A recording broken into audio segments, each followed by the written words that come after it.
Hi, welcome back to the channel. It's been a while. I've been busy with a few projects over the year, but during that time I've been collecting a heap of electronic components to build something. I have a computer that's sitting next to me that hides a kind of a very special secret. And while it won't be the subject of this particular video, it will be the subject of the next one, what I'll be building today will help with preserving the hard drive contents for this mysterious machine. And if it wasn't already obvious, I'll be putting together a MFM hard drive emulator board. This isn't my own design, far from it.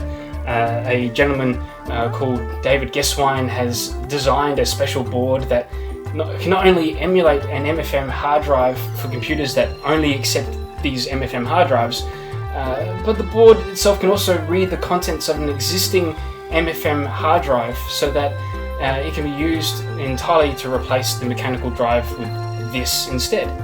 As the drives age out, the computers that require them won't be usable anymore, so this just gives them a little bit more life and a little bit more usage.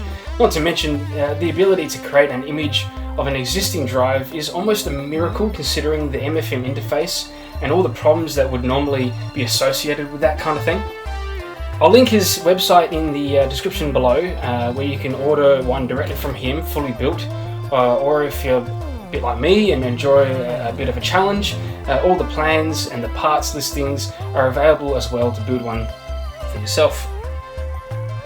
I ordered the PCBs from PCBWay. I thought I'd give them a go, considering Jan Bieter and the like constantly recommend them, and I'm actually pretty happy with the results. It looks pretty cool. I ordered 5. That was the minimum order that you can make through their website. I really wanted gold plating, but it actually ended up making the cost of the boards like 10 times more expensive, like over $800, but whatever. This will do, this will be fine. I eventually got around to ordering most of the components through Element 14 with the help of a friend of mine. Unfortunately, the DC inverter was on back order along with the resistor networks, so they won't actually be available until next year. I managed to get this one through RS Components. This is literally just a power regulator that powers the onboard UPS that runs the BeagleBone Black, which I'm kind of jumping ahead a little bit, but basically there's a whole bunch of capacitors that power the BeagleBone, so when the host machine turns off, the BeagleBone has enough time to safely shut down and do its thing, and it's all powered, all driven by this tiny little board. And these are a little bit hard to come by, but RS Components, they seem to have them, so that's great. As for the resistor networks, I'm just going to end up building my own. They're actually quite easy to do. You just need a whole bunch of 150 ohm resistors, and you just kind of link them together with one common pin, and that's it. I've got them back order. They'll eventually come here and I can just swap that in instead. That's easy enough to do. This won't be a tutorial on soldering or how to build this up, but more of a time-lapse of the build process, and if I find anything odd along the way I can mention it. Once it's all built, I'm going to be testing it out on my handy dandy Seagate ST225. It's normally installed in my Wang Labs PC260, which is a 286 IBM compatible. So let's get on with it. I'm going to start with the shortest components first, like the SMD ICs, which are located here, and then resistors and low value capacitors, and I guess just go from there. PC boards look beautiful, by the way. I mean, PCBWay!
So I had a bit of a problem just before, soldering these things in place. I positioned them correctly, I thought anyway, and then when I put the beagle bone on, it must have moved them slightly. So the back of this one here is sticking out just a little bit, about 1 millimeter. It still is electrically connected still, so I think that's fine. But let's continue.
So these are 10 farad 2.7 volt super capacitors, and this is actually what powers the BeagleBone when the host system stops delivering power on this port here.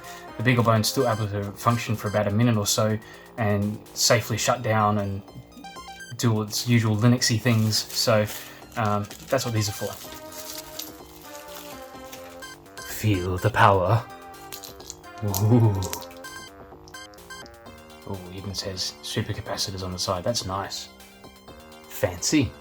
So the instructions actually say you can either mount them above or below the board. It's up to you, really. I probably will just put them above the board and just solder them directly in. Yes, they're quite large capacitors, aren't they? The other option is you mount them sideways like this. But then you've got to put something underneath, like some double-sided tape or whatever. I don't think that's really nice. This is going to be mounted inside the computer anyway, so I'm just going to put them straight on top like this.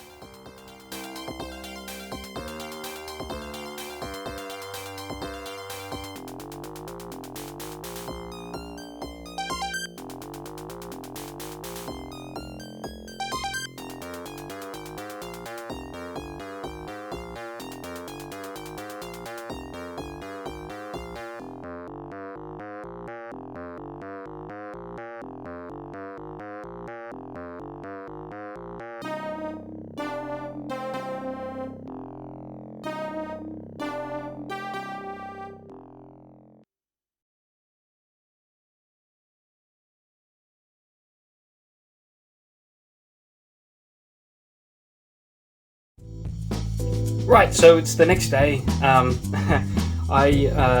I put all the bits and pieces together on the board, I went ahead and tested the board out. The website itself actually just says, look, just test between ground and this little 5-volt pin here, which is the output of the inverter. And I was getting nothing out of it. So it was like as if the inverter either wasn't turning on or there was a fault somewhere. And so I spent a couple of hours probing around with my multimeter and trying to figure out what was going on. I think I ended up also popping the little fuse over here, probably just slipping as I was probing the tiny little pins for the inverter, but hey, that's what happens. Long story short, it turns out that I needed to remove R25 and R24, which enable or disable, just selecting the enable pin on the inverter itself. And well, I'll show you. So this is Is this currently turned on? It is. Okay, let's turn that off for now, and we'll plug that in. And turn this on. Right. And this is currently set to drain, so I'll put it to fill just for the whole experience. And we'll turn it on. Right, so it'll start charging up, as you can see, through the LED there.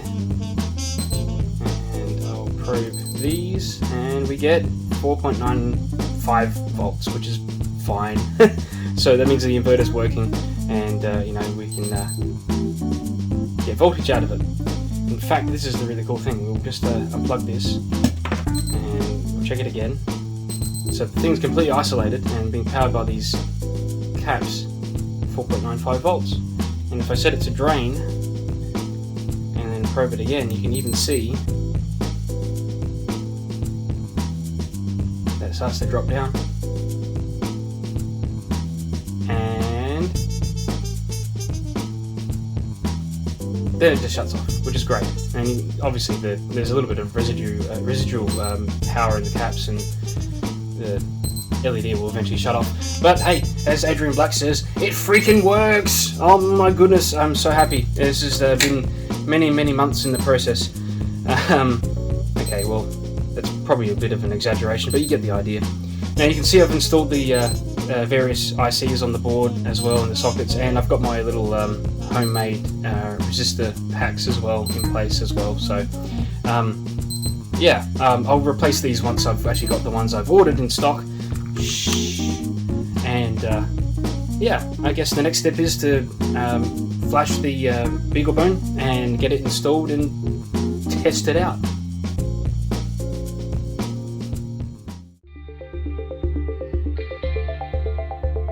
David supplies an image file and instructions on his website, and I just followed these instructions to flash the BeagleBone. And then once it had been flashed, I ran the PowerFail script, which reports the supply voltage from the main power supply, and everything seemed to look good. Now I just need to get the Seagate ST225 out of the Wang Labs PC260. Try saying that 5 times fast.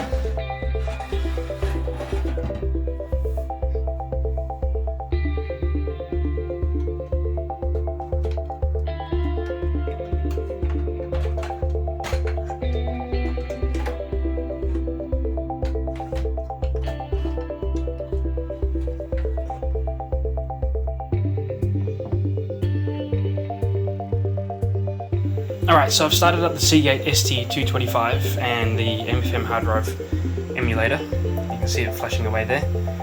And all I got to do now is log into it and run one of those commands there to create a emulation file.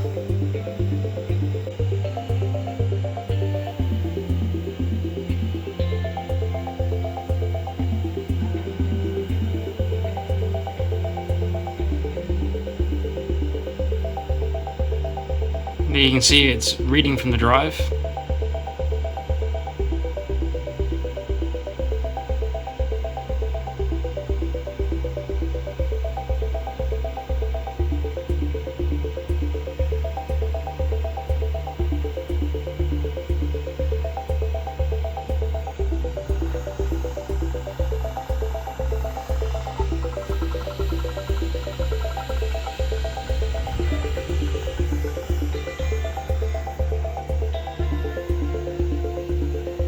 Yep, number in cylinders, 615, 21.4 meg.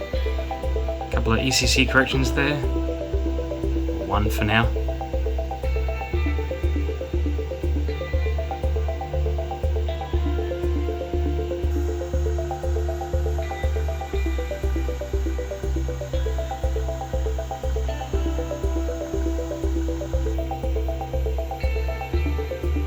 A few more.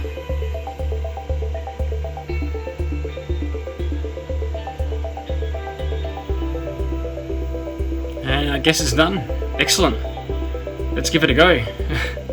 Fingers crossed, huh?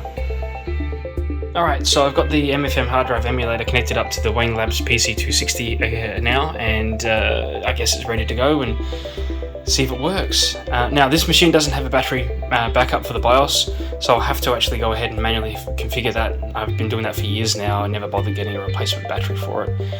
It's just such an easy, simple thing to do.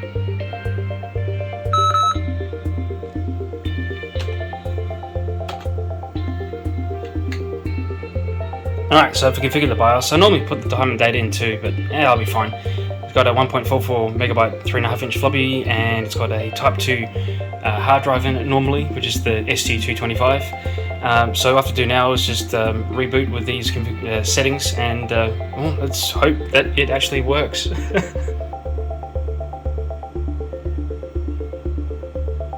Oh wait, I need to configure the thing to actually emulate the hard drive. Duh. Yes, I know. Right, well, it would actually help if I, started up the actual emulation itself. Let's do that. Right, okay, so I've typed in the magical commands to hopefully start up this emulation. So I'll press enter. Ooh. Okay, cool. Let's just restart this. Hello.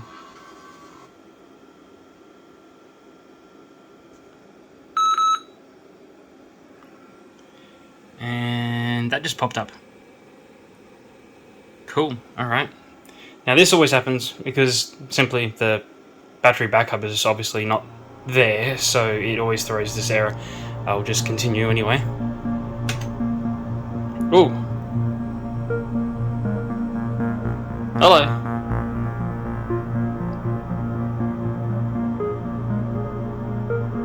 Hey, look, it actually worked. Oh my god. That's excellent. Wow. Well, after all that, that's it. It works. The end.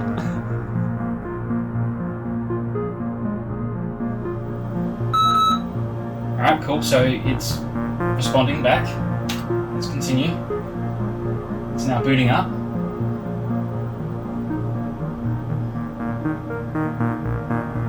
So far, so good. Alright, let's run check disk.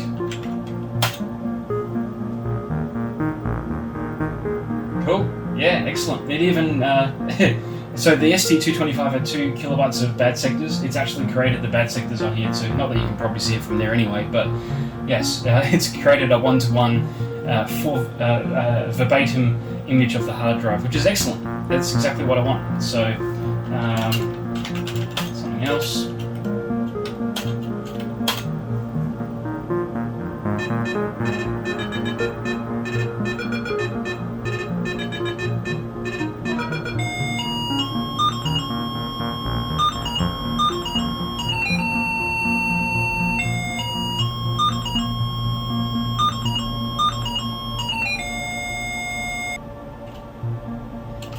Roger Wilco.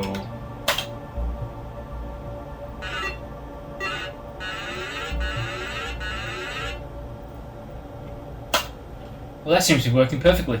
I'm really happy with that. I think that's a win. Wonderful. Superplex.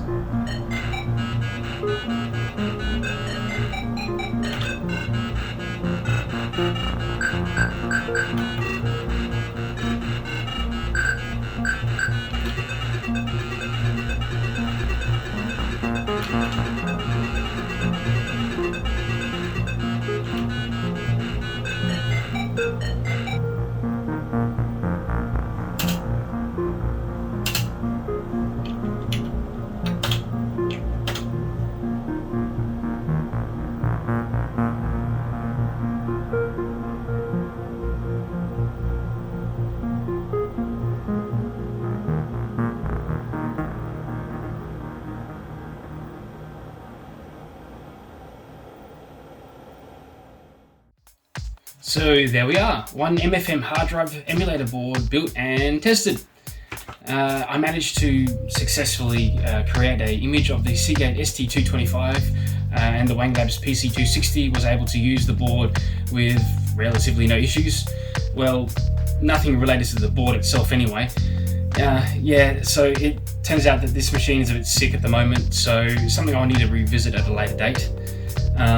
You see, the thing is, I didn't actually build the MFM drive emulator for the MacLeod PC260. I actually built it for this.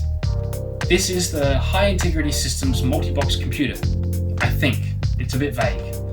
And while I won't get too deep into it in this video, suffice it to say that a company called High Integrity Systems worked with Intel in the early 80s to produce what is quite possibly the only commercially available Intel IAPX 432 system. This particular computer has a 10 megabyte MFM hard drive in it that contains a working copy of Intel's IRMX 86 operating system. Yes, that's right, this computer has an Intel 8086 and an Intel IAPX 432 built in. Here's a hint, these are two serial cables that I've built for it. That's how you access the computer. But I think I'll leave it here for now. I hope you enjoyed this video, and if you did, you know what to do. Take care, and I'll see you in the next one where we will explore this fascinating computer. We are confined behind an electrostatic force field. We can't just sit here and do nothing. We are hardly doing nothing. We are observing the enemy, watching for any discernible patterns in their procedures, looking for any weakness in their defenses.